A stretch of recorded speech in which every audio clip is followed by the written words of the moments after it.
As the Nintendo Switch is coming to the end of its life, I finally decided to sit down and look at all the great games that have come out since 2017 and compile what I believe to be the best games on the system. This list is just the first party Nintendo games or games that use Nintendo's properties. Even though this is a list of probably my favourite games on the system, I think it's fair to separate these with some of the amazing third party entries. As with any good list, these are my opinions, and I have no doubt someone will be upset with my choices. Feel free to air them in the comments. Anyway, without further hesitation, these are my top 10 first-party Nintendo Switch games. 2017 saw the launch of a brand new game in the form of ARMS, a full 3D movement fighting game in which each character uses elongated arms with various different abilities to beat the ever-living hell out of one another. Wrapped up in a nice colourful art style with strong character designs, and Nintendo were onto a winner. As someone who has always enjoyed fighting games at a semi-competitive level, I was immediately drawn in, wanting to play this game on release, and I was not disappointed. This game uses Nintendo's Joy-Con in a way that made sense and allowed for a control scheme that was not possible with regular controls. You tilted the controls left and right to move, and punched with either arm to throw a punch on screen. Every action worked and it felt right. Despite the bright colours and the great character designs, this game has depth and mechanics you had to learn and understand those if you wanted to get up the rankings for competitive matches. On a side note, I have never been the biggest online competitive player, but I actually spent a good bit of time playing against people, which takes something special to draw me in like that, so kudos to ARMS. Each character has unique abilities ranging from extra movement options to increased damage. Then there is the choice of picking the arms. Each character starts with 3 unique ones, but you could eventually unlock every arm for every character. When I say this game had depth of mechanics, I really mean it. One of the coolest things I have ever seen from a game is that all the character DLC that was released was given away for free. For free. It's not often you see games be this generous with its rollout of DLC. This was probably one of the smartest choices by Nintendo, as it kept the player base playing the game for long periods of time as content rolled out regularly. As one of Nintendo's newest IPs at the time, it probably made sense to them financially too.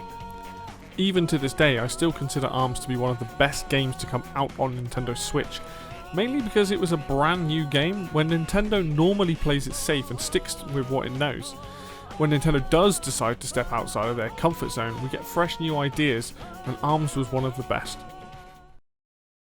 I love strategy RPGs, and the Fire Emblem series never fails me when I want some of that tactical pie. The Nintendo Switch currently has 2 traditional Fire Emblem games, Three Houses and Engage, and I love both of them. But if I had to pick one over the other, then it would probably be Three Houses. Why is that? Well, that's to do with what Three Houses is. It changed elements of Fire Emblem's core combat, as well as adding the unique idea of teaching your units. The game takes place in 2 halves. The first part of the game is about picking a faction, so Blue Lions, Golden Deer, or the Black Eagles. From there, you spend time teaching and training your characters, complete missions, and interact with each member to learn more about them and increase bonds with them on a personal level. When the second half of the game comes round, you side with whoever you allied with and you see the war from their point of view. The characters you trained have grown up and you get to see more of the character arcs and growth while also fighting off the other factions.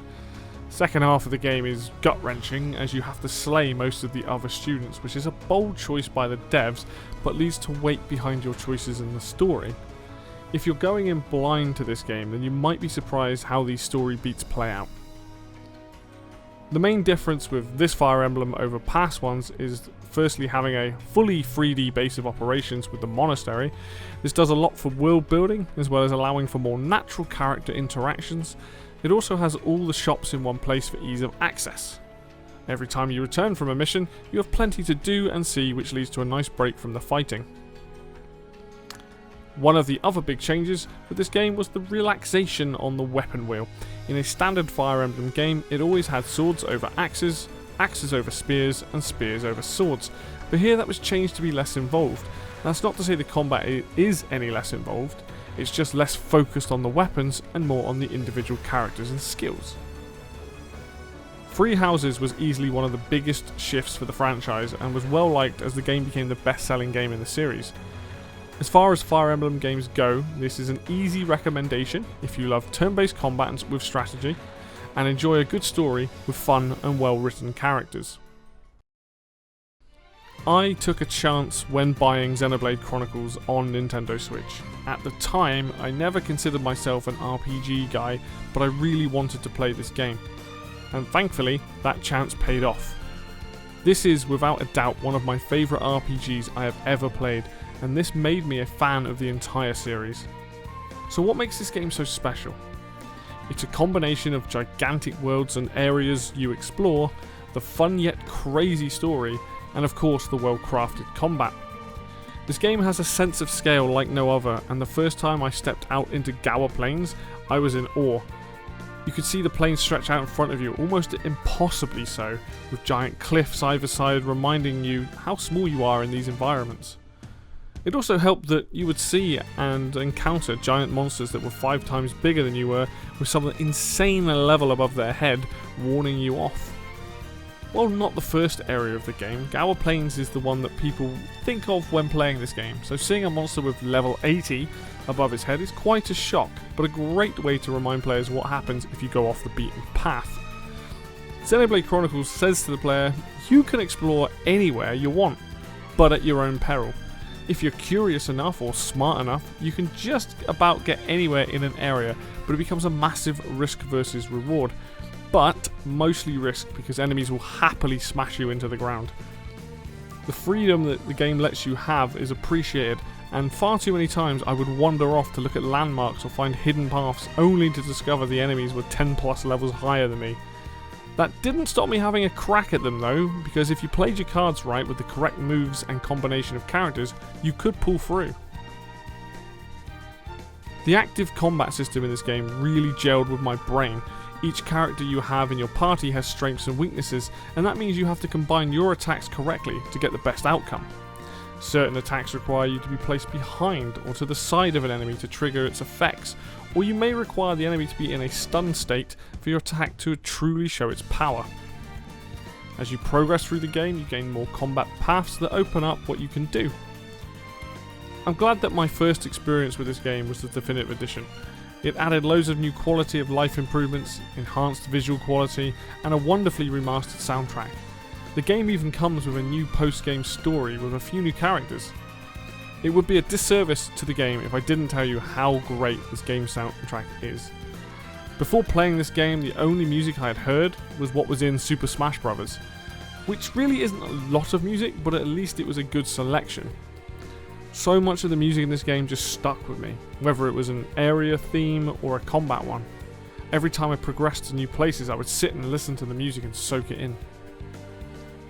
The voice acting is brilliantly British, which adds charm to the party of characters you meet along the way, with Shulk and Ryan being the absolute standouts as best friends of the adventure. In fact, all the characters have interesting arcs, and I enjoyed seeing their stories play out. I think people will argue for Xenoblade Chronicles 2 or 3 to be above the first game, but for me it's hard to put those above this, as if I hadn't taken that chance to play Xenoblade 1, I doubt I would have tried the series at all. All I can say is that this is a traditional RPG with the right modernisation that people have come to expect. With a beautiful and varied world to explore, crazy story and some engaging combat, Xenoblade Chronicles Definitive Edition is an RPG that shouldn't be missed. What a first impression. That moment where you step outside the cave, onto the cliffside, and see the title sprawled across the sky. I've never been a hardcore Zelda fan. Well, not until this game came out anyway. I truly believe this to be one of the greatest games of the decade, and hopefully people will remember why that's the case. The Zelda series needed a shake-up, and that's what this game did. The size and scale of this new Hyrule was mind-blowing, being able to climb one of the many towers and look out in the distance and see how many of the landmarks you'd come to expect, with Hyrule Castle and Death Mountain being some of the standouts. What this game wants you to do is explore its world. It's not the linear experience of the older Zelda games, though it can be. No, this game wants you to make your own path in your own time. The game smartly gives you tools throughout to make your adventuring easier as you grow stronger. The paraglider is one of the simplest yet smartest moves, allowing for you to float from high places. And as long as you have the stamina, then you can float for some distance. You gain powers through the Sheikah Slate that help with combat, puzzles and adventuring, and eventually gain other abilities from completing the game's divine beasts. That is, I haven't even mentioned climbing, the armor sets, shield surfing and other methods of things to use that can help you get around the world. The other big shift within Breath of the Wild is the combat. Focus has been shifted to breakable weapons, and anything you can pick up and swing is basically won. The fact that nothing is forever except for one or two items means there's a level of thought that goes into what you choose to use and when. This game focuses on you, the character, telling your own story. Yes, Link has a story to follow, and there is one there, but for the most part you talk amongst friends, telling one another what you saw and came across and how you tackled each challenge. The shrines, for instance, are one of my favourite new parts, and it was awesome working out their puzzles. But what's even more awesome is watching somebody else try to work them out and doing it in their own way. I think that's what Breath of the Wild managed to do so well, is bring back this school ground discussion, this idea of talking about what you had seen and done in the game and seeing how others tackled it, or knowing they hadn't come across that part of the world yet. Few games ever hit that level anymore, and to see that kind of discussion return is truly awesome. Freedom of expression is a great way to describe this game, and knowing that big parts of this adventure can be completed multiple ways is satisfying. Also, being able to use real life logic and then try that in game and it works always brings a smile to my face. Using logs for bridges, setting fire to the grass, watching it spread, or even the simple act of rolling a boulder down a hill to smash open a tunnel is always just satisfying to do. The fact that Nintendo managed to get this game running on Switch as well as it does always surprised me. Yes, it is a Wii U game technically, but it never fails to show me just how well made this game is, considering the only real issue players are likely to come across is a dip in the frame rate. Having said all of this, you may ask yourself why I haven't put Tears of the Kingdom here instead. Well, that simply boils down to my experience with Breath of the Wild being the first of its kind. I've gone on record saying that I believe Tears of the Kingdom is a better game, and I will stand by that. But Tears could never fully reproduce the feelings and experience I personally had with Breath of the Wild. I mean, how could it? It's the game that made me love the Zelda series. It was the right kind of game for me at the time, an open world adventure that was really focused on what I wanted to do as a player. Breath of the Wild was exactly the right kind of game to couple with a brand new system from Nintendo. Kirby and the Forgotten Land was exactly what it needed to be for Kirby's first 3D adventure. A linear experience, but with freedom within each level to get from point A to point B. With a variety of colourful stages, a mixture of locations and some fun boss fights, Forgotten Land was a breath of fresh air for the Kirby series.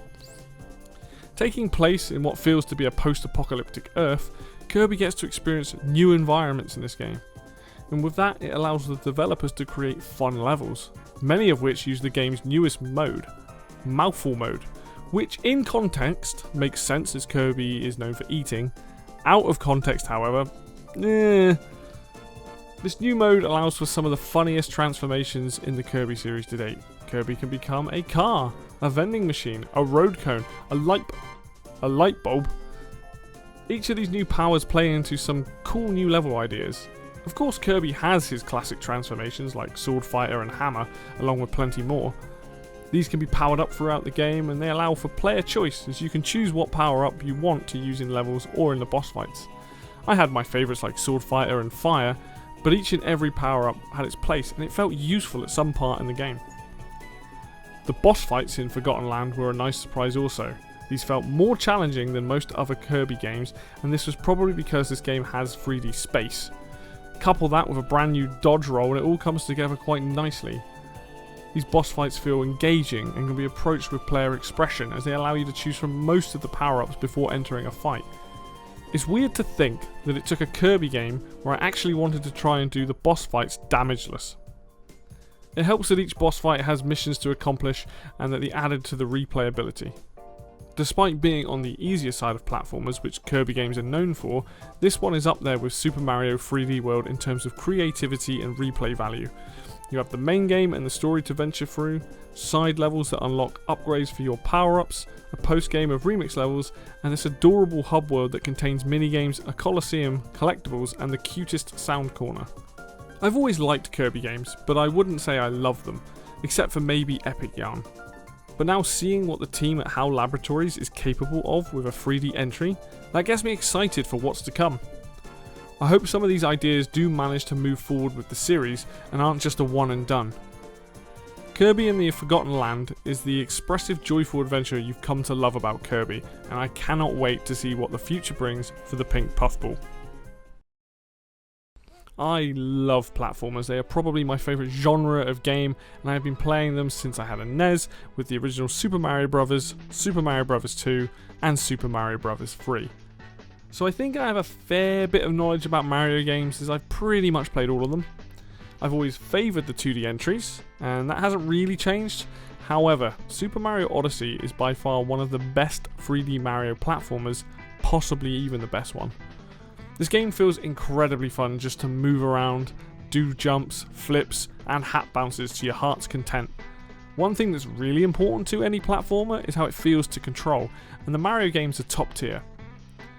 Super Mario games tend to try out new ideas every game, and one of them here was the bigger sandbox levels and the ability to collect as many moons as you wanted. Previous 3D entries would kick you out of a level when you collected the MacGuffin, but here the game never stopped you from continuing on to collect as much as you wanted.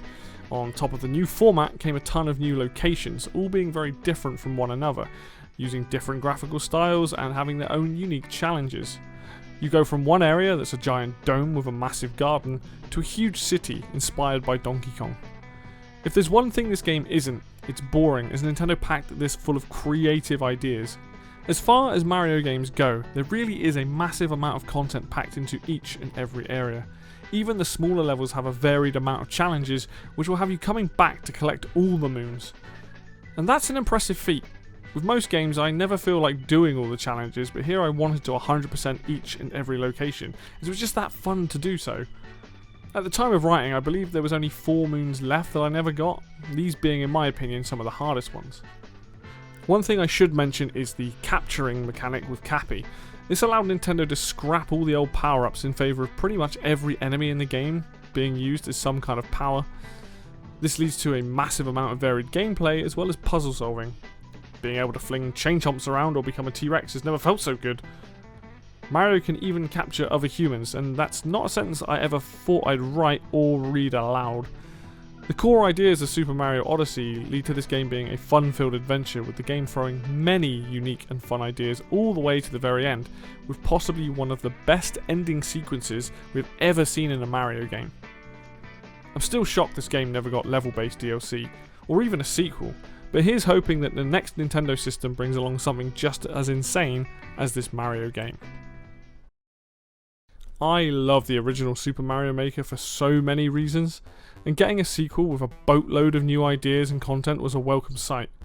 Super Mario Maker 2 added more of just about everything. New level themes, new parts to play with, and a brand new style based on Super Mario 3D World. I've never been into games like Minecraft, but something about the Super Mario Maker games resonates with me. It's likely because I grew up playing the classic Super Mario games a lot when I was younger, so getting a chance to build new levels in the style of those games is appealing. In Super Mario Maker, I spent most of my time building levels based on the original Super Mario Bros. This time, I spent most of my time making Super Mario Bros. 3 inspired levels. As it's my favourite in the Mario series, I tried my hand at making remixed ideas based on those classic levels. What made that even cooler was the ability to use things added into Super Mario Maker 2 to make levels that would never have been possible in the original game. It would take a long time to talk about everything that was added into the sequel, but I'd like to highlight a couple of really cool additions. For the Super Mario Bros. Theme, an item called the Super Mario Bros. 2 mushroom was added. This does exactly what you think it does and turns you into a Super Mario Bros. 2 character, with a new moveset. Like many other items in this game, this allows for more creativity within those levels and changes how those levels can be designed. It also allowed for Super Mario Bros. 2 to be in the game in some way without having to change every single style to work differently. The other very neat addition was the Super Ball Flower, an item from Super Mario Land. Again, only usable in the Super Mario Bros. Style, the Super Ball Flower fires out balls that bounce around the screen with the added ability that when they touch coins and some other items, it collects them. Not only does this once again add new ideas to the levels, it also adds that classic music from Super Mario Land, which I am a massive fan of. All the original themes from the first game reappeared here, and then they got expanded upon with new themes. There's forest, sky, desert, and ice, and these additions that added their own unique twist. On top of these, there's nighttime variations for all the themes. Nighttime flipped the levels to darker themes and added a new twist like low gravity for the sky theme, or more intense wind for the desert theme. The other big shiny new toys were being able to create levels using the style and rules of Super Mario 3D World. The twist here is that it's now a 2.5D view rather than the 3D view from the original game. It's actually surprising how much content there is using this style alone, having access to new suits or even something as simple as the clear pipes. Just sitting here thinking about this game reminds me of just how much got added in, and by the end of the lifespan and having all the updates, the game got even bigger. There's things like creating world maps and a fun single player component to the game that I haven't really gone into.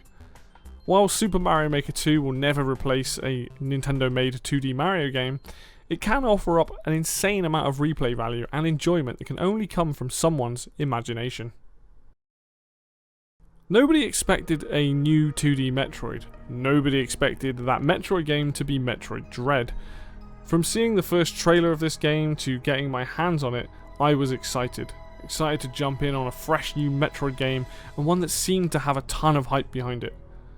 Just to set the scene here, I was so sucked into this game that I spent an entire day playing it, got to the final boss that night, put the game down, and returned to it the next day to finish the boss, and then as soon after that, I ended up streaming it myself and doing another playthrough. I absolutely loved this game.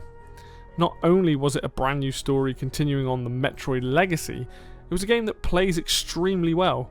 The combination of seeing the cutscenes with Samus being a complete badass and the game feeling great to play, it led to a very consistent experience throughout the entire game. Samus spends most of this game showing the player why she's an extraordinary bounty hunter. Every time she finishes off a boss, it's in style, it shows us how experienced she is, and it never falters throughout the game. Then there's the way Samus handles on screen. She feels mobile yet heavy and keeps more of her momentum while moving around the areas. All of this works because of how much of Samus's kit now works together. You can run, slide, wall jump and shoot seamlessly without having to slow down. And as the game goes on, you can incorporate things like the Morph Ball or the Speed Booster to increase your ability to move around, and when you nail it, it always feels satisfying. On top of the usual suspects for item upgrades, the game adds a few new ones to freshen up Samus's kit.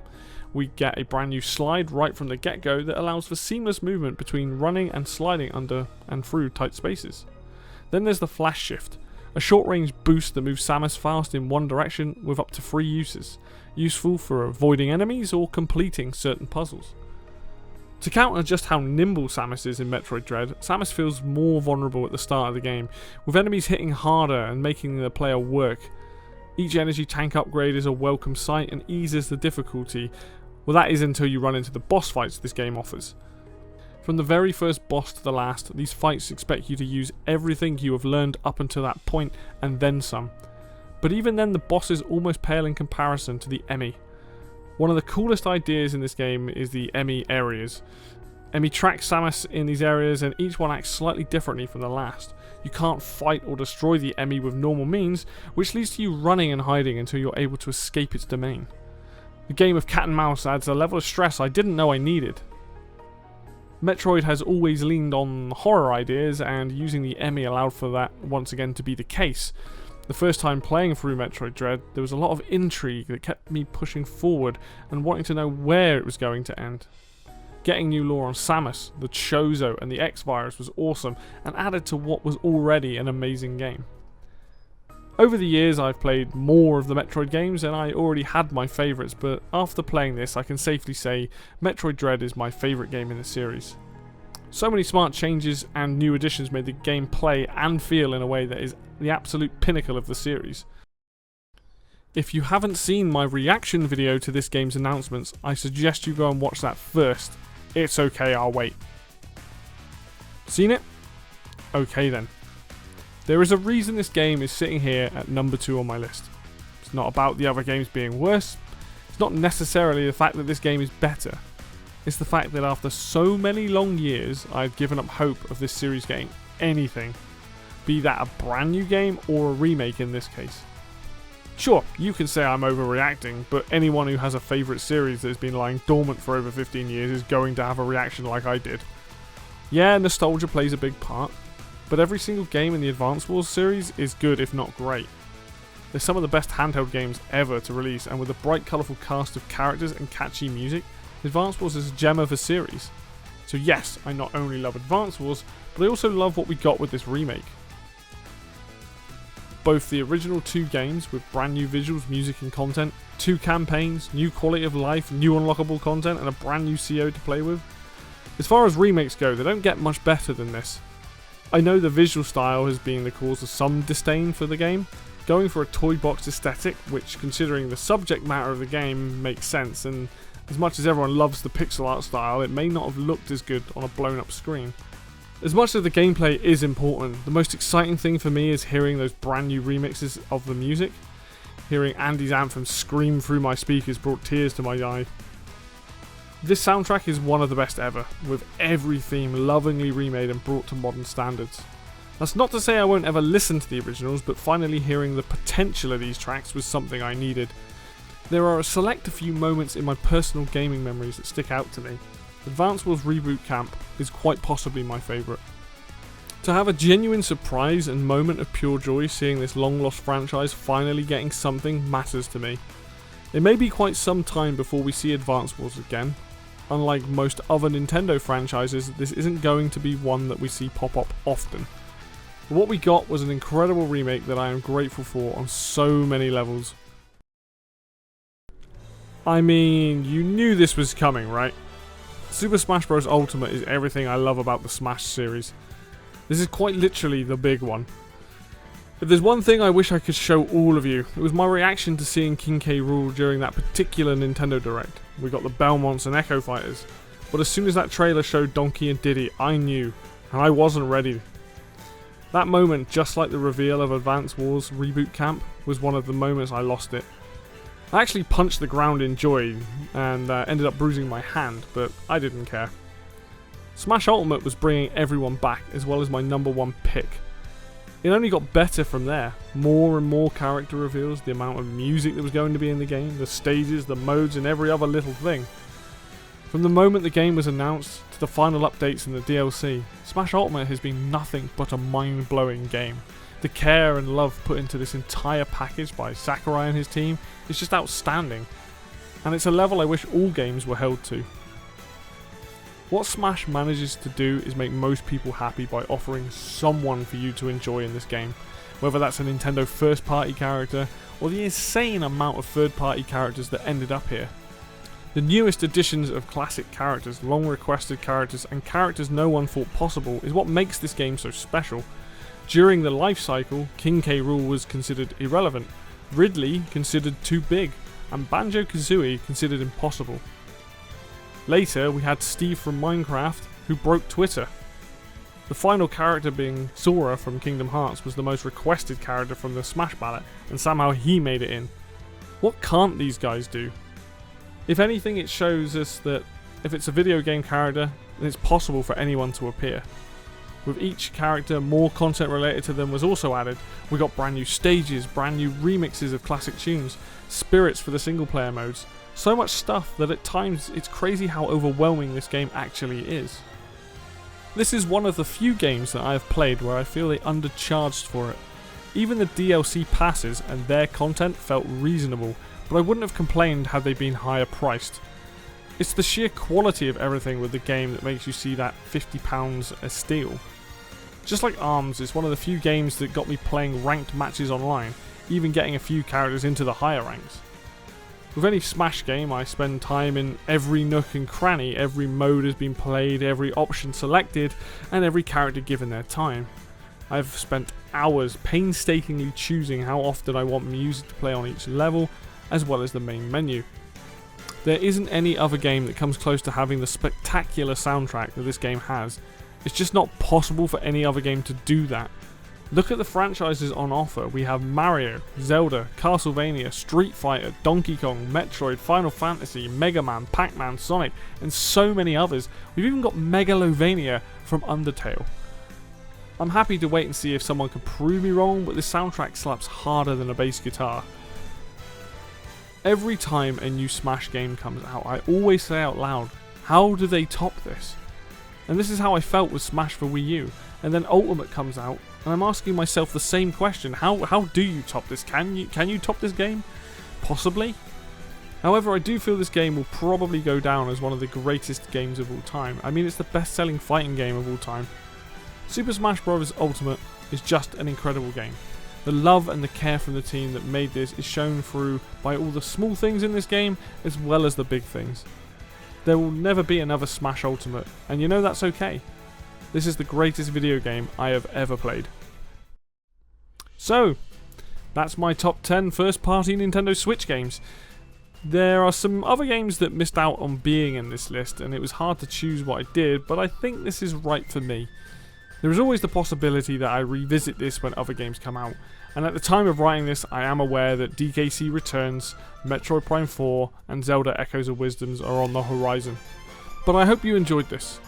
I have no doubt you will have your own opinions on these games and ones that I didn't even mention, and that's the beauty of having personal favourites, right? As always, thank you so much for taking the time out to watch this video. If you liked it, click that like button. If you want to see more content like this, then hit subscribe. And until next video, I will see you then.